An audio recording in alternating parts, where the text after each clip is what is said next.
রাসূল সাল্লাল্লাহু আলাইহি ওয়াসাল্লাম বলেছেন, যখন ঘুমোতে যাবা এই দোয়াটা পড়বা। দোয়াটা দেখেন কত চমৎকার, কিভাবে নিজেকে আল্লাহর কাছে সমর্পণ করবেন, সঁপে দিবেন। দেখেন রাসূল বলেন, তুমি এটা পড়বা, আল্লাহুম্মা ইন্নী আসলামতু ওয়াজহি ইলাইক। আল্লাহ, আমি আমার সত্তাকে আপনার দিকে সমর্পিত করলাম। ওয়া ফাওয়াদতু আমরি ইলাইক। আল্লাহ, আমি আমার সব কাজকে আপনার কাছে সুপর্দ করলাম। ওয়া আলজাতু যহরি ইলাইক। আল্লাহ, আমার পিঠকে আমি আপনার কাছে আশ্রয় রাখলাম। সুবহানাল্লাহ পড়বেন না? আমরা যখন ঘুমাই আমাদের পিঠটা বিছানার মধ্যে লাগাই না?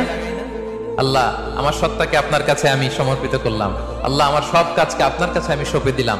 আল্লাহ, আমার পিঠটাকে আপনার কাছে আমি আমানত রাখলাম। লা মালজা ওয়ালা মানজা মিনকা ইল্লা ইলাইক। আল্লাহ, আপনি ছাড়া আশ্রয় দেওয়ার কেউ নাই। আল্লাহ, আপনি ছাড়া আমাদের মুক্তি দেওয়ার কেউ নাই। আল্লাহ, আপনি যে রাসূল পাঠিয়েছেন সে রাসূলের প্রতি আমি ঈমান আনলাম। আল্লাহ, যে কিতাব আপনি আসমান থেকে পাঠিয়েছেন ওই কিতাবের উপর আমি ঈমান আনলাম। সুবহানাল্লাহ পড়েন।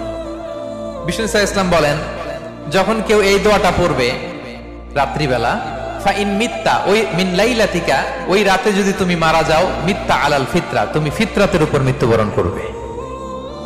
ওয়াইন আসবাহতা আসবাহতা ওয়া ক্বাদ আসাবতা খাইরান কাসীরা, আর যদি রাতে মৃত্যু না হয় তুমি বেঁচে যাও, তাহলে ওই দিনে তুমি প্রভূত কল্যাণ লাভ করবে। সুবহানাল্লাহ। তাহলে বলেন, এই দোয়াটা পড়ার দরকার আছে না নাই? এই দোয়াটা যদি কেউ পড়ে, সে মারা গেলে ওই রাতে ফিতরাতের উপর মারা যাবে। ফিতরাতের প্রথম